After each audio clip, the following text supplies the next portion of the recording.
In Alzheimer's disease, we think a lot about the late-stage neurodegeneration or loss of nerve cells.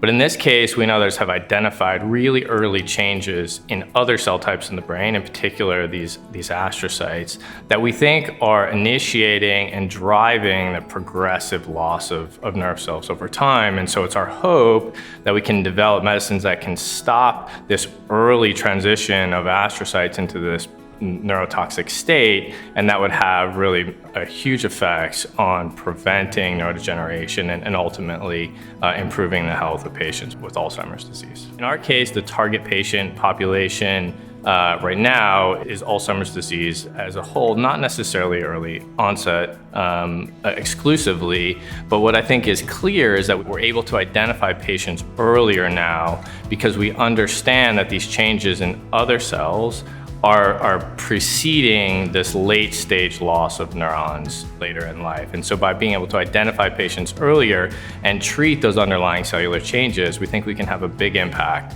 on the neurodegeneration in Alzheimer's disease. So the most recent findings from our laboratory are focused on a specialized cell type in the brain called astrocytes.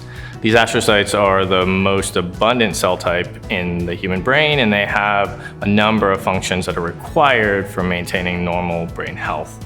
Now, we and others have found that these astrocytes in certain neurological diseases like Alzheimer's disease can take on a rogue or detrimental state and contribute to overall progressive loss of nerve cells and neurodegeneration.